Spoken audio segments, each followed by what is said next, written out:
नमस्कार। आज मेरी चर्चा का विषय है विवेकी राय रचित निबंध बम का सहारा। हिंदी के प्रसिद्ध ललित निबंधकार विवेकी राय का बम का सहारा शीर्षक निबंध 1962 ईस्वी में प्रकाशित फिर बैतलवा डाल पर नामक निबंध संग्रह में संकलित है। प्रस्तुत निबंध में निबंधकार ने शिक्षा जगत की वर्तमान समस्याओं का प्रभावपूर्ण विवेचन प्रस्तुत किया है। विवेचन मनोरंजक प्रतीत होते हुए भी शिक्षण जगत की समस्याओं के विषय में हमें गंभीरतापूर्वक सोचने को विवश कर देता है। निबंधकार विवेकी राय स्वयं भी अध्यापक रहे हैं। इस कारण शिक्षा जगत की समस्याओं से वे भली भांति परिचित हैं। वर्तमान शिक्षा पद्धति की यांत्रिकता और निरुद्देश्यता लेखक के मन में कई प्रश्न उत्पन्न करती है। उसे ऐसी शिक्षा पद्धति की उपयोगिता बिल्कुल संदिग्ध जान पड़ती है जिसमें किसी भी उपाय से कुछ निश्चित प्रश्न तैयार कर परीक्षा में उत्तीर्ण होना ही विद्यार्थी के जीवन का एकमात्र लक्ष्य रह गया है। जिस व्यवस्था में उसकी प्रतिभा, रुचि एवं मानसिकता के पूर्ण विकास का कोई अवसर नहीं है, ऐसी यांत्रिक शिक्षा पद्धति में विद्यार्थी की अपने शिक्षक से यह आशा तनिक भी अनुचित नहीं है कि वह उसे परीक्षा में उत्तीर्ण होने का सुगम और सहज रास्ता बता दे, जिससे बिना परिश्रम वह डिग्री पाने में सफल हो जाए। प्रस्तुत निबंध के प्रारंभ में लेखक के पास आकर उसका एक छात्र उससे बम बना देने का आग्रह करता है। लेखक को आशंका होती है कि शायद उसका छात्र कम्युनिस्ट हो गया है, किंतु बम से छात्र का अभिप्राय ऐसी वस्तु से है जिसकी सहायता से वह आसानी से परीक्षा में उत्तीर्ण हो जाए। शिक्षक का विश्वास है कि बम और गोले से नहीं बल्कि पढ़ने से छात्र परीक्षा में सफल होता है। छात्र का मंतव्य भी पढ़ने से ही है। वह चाहता है कि शिक्षक कवियों और उनकी भाषा शैली के विषय में प्रश्नोत्तर तैयार करवा दे। शिक्षक अपने द्वारा कई बार बताए गए इस प्रश्न को याद कर लेने की सलाह छात्र को देता है, किंतु छात्र की समस्या कम नहीं। वह कहता है, यही तो आफत है साहब, दर्जनों मशहूर लेखक हैं, कोड़ियों प्रसिद्ध कवि हैं, किसका किसका याद करें, जान सांसत में है।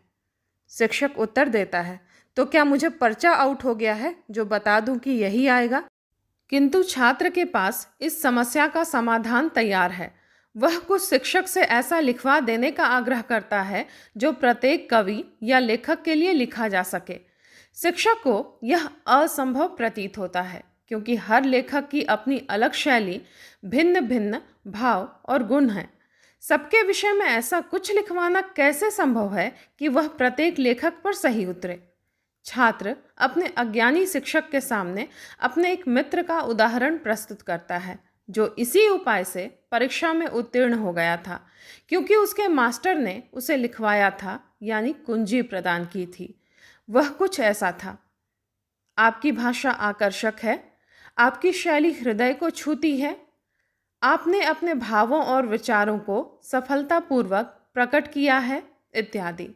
वह छात्र शिक्षक से विनती करता है, 2 पृष्ठ भर तैयार करा दें, फिर तो कुछ इधर उधर जोड़ जाड़ कर ठीक ही कर लूँगा, किसी तरह इस वर्ष पास हो जाता।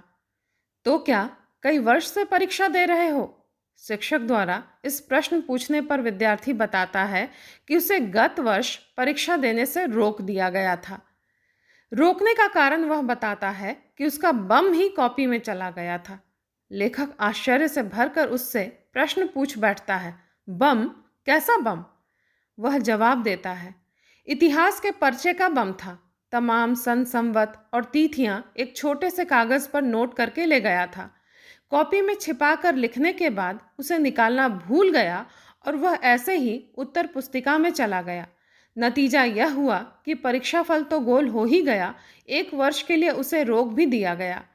इसी कारण वह इस बार लिख कर नहीं बल्कि याद करके जाएगा। यह वार्तालाप लेखक के सामने अनेक प्रश्न खड़े कर देता है। जिस प्रकार बम वर्षा करके शत्रु पर विजय प्राप्त करते हैं, उसी प्रकार बम के सहारे छात्र परीक्षा में विजय लाभ के अभिलाषी हैं। इस बम के भिन्न भिन्न रूप हैं। नोट्स हैं, सूत्र हैं, कुंजियां हैं, मशहूर सवाल हैं, संभावित प्रश्न हैं, नकल करना है, चोरी करना है, नंबर बढ़वाना है, रटाई घोटाई है और पर्चा आउट करना है, आदि आदि। रह गई बेचारी शिक्षा, तो परीक्षा और किसी प्रकार प्रमाण पत्र प्राप्त करने के दो पार्टों के बीच में यह तो मानो पिसान हो गई। जहाँ विद्यालय के व्यवस्थापक हानि लाभ की चिंता में हैं, अध्यापक को मात्र अपने वेतन से मतलब है, वहीं विद्यार्थी को किसी प्रकार परीक्षा पास करनी है, क्योंकि इसी से उसे नौकरी मिलती है। मात्र उत्तीर्ण होने को अपना लक्ष्य मान बैठे परीक्षार्थी का ध्यान पढ़ाई से अधिक परीक्षा पर होता है, जिसकी तैयारी में वह हर प्रकार की तिकड़म भिड़ाता है और बम तैयार करता है। लेखक को अचानक इस संदर्भ में एक घटना का स्मरण हो आता है, जब निरीक्षण के सिलसिले में एक दयनीय परीक्षार्थी तस्कर उसके सामने आया। प्रश्न था अकबर पर।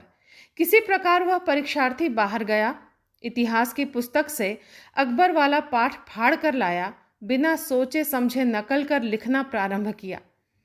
बालकों, पिछले अध्याय में तुम्हें बताया जा चुका है कि हुमायूं, बेचारे को क्या पता कि परीक्षक बालकों नहीं है, और यह भी कि वह उत्तर लिख रहा है, इतिहास की पुस्तक नहीं। उसके सिर पर परीक्षा का भूत सवार है, जिस कारण वह कुछ सोच नहीं पाता। पकड़े जाने पर वह जिंदगी का सवाल है, यह कहकर गिड़गिड़ाता है। गत वर्ष की एक घटना का स्मरण लेखक को इसी संदर्भ में होता है, जब जाड़े के मौसम में वह सुबह एक पुल पर बैठा एक व्यक्ति का इंतजार कर रहा होता है कि अचानक तेज सेंट के कारण उसका ध्यान 3-4 विद्यार्थियों पर जाता है, जो हाथ में उत्तर पुस्तिकाएं और 1-2 पुस्तकें लिए बातों में लीन सामने से निकल जाते हैं। लेखक के मन में यह प्रश्न उठता है कि अभी कॉलेज के समय में 2-2.5 घंटे की देर है, तब आखिरकार ये विद्यार्थी कहाँ जाएंगे और उन्होंने इतनी तेज सेंट क्यों लगा रखी है। लेखक की नज़र में वह जरूर कोई महत्वाकांक्षी छात्र है, जो सभी को आकर्षित करने की नीयत से और अपनी विद्या की अनिपुणता की कमी को सेंट लगाकर पूरी कर रहा है। पढ़ने के समय वह कहीं धूप में बैठकर मित्रों के साथ गप लड़ाएगा, अध्यापकों की आलोचना करेगा, छात्रों की चर्चाएं करेगा, साथ ही सारे संसार की मूर्खता के ऊपर जमकर हंसी होगी। बीच में किसी ओर से पढ़ाई लिखाई की बात पर वे कह उठेंगे, हटाओ जी, कौन मरने जाए अभी से, जो पढ़तव्यम सो मर्तव्यम, दांत कटाकट किम कर्तव्यम, परीक्षा आएगी तो देखा जाएगा, कोई ना कोई गोटी बैठेगी ही, लग गया तो तीर, नहीं तो तुक्का। इन्हीं विचारों के क्रम में लेखक को गांव की ओर से झुंड के झुंड छात्र आते दिखलाई पड़ते हैं। गांव के छात्र जिनके पास समय की कीमत नहीं और जिनके पास घड़ी भी नहीं। इसी क्रम में लेखक को उस गांव के एक परिचित छात्र का स्मरण आता है, जिसने गत वर्ष एक भाषण प्रतियोगिता में अपना कमाल दिखलाया था। छात्रों की अंतिम टोली में वह लेखक को अनायास दीख पड़ता है, जो किसी पुस्तक में आंखें गड़ाए चला आ रहा था। लेखक को मानो स्वयं अपने प्रश्नों का समाधान मिल जाता है। एक वह असमय जाने वाला सेंट की सुरभि में डूबा, और एक यह उस समय का सदुपयोग कर सबसे पीछे जाने वाला पुस्तकों के पन्ने में डूबा। अपने साथी की असफल प्रतीक्षा से ऊब कर लेखक आगे बढ़ा, जहां उसे मोड़ की पुल पर सेंट वाला छात्र और उसके साथी एक कुत्ते के साथ बैठे दीख पड़े। उन सब का एक स्वर में लेखक को प्रणाम करना उसके लिए अप्रत्याशित था। छात्रों के साथ बैठकर मानो वह भी अपने पूर्व छात्र जीवन में वापस आ जाता है। लड़कों के अनुसार वे लेखक की टोपी, सूरत और चाल देखकर ही समझ गए कि वह कहीं का मास्टर है। एक छात्र ने कहा, आप लोगों को कॉपी जांचते समय दया नहीं आती? 2-4 नंबरों के लिए ही बेचारे लड़कों का जीवन चौपट हो जाता है। लेखक मानो उसकी बात का समर्थन कर उत्तर देता है, अध्यापक लोगों का पेट नहीं भरता। यह बालकों को फेल करने के पाप का दंड है कि वे आज चपरासियों से भी गए बीते हैं। बालकों को फेल नहीं करना चाहिए। दयावंत शिक्षक के ऐसे विचार छात्रों को सहानुभूति से भर देते हैं।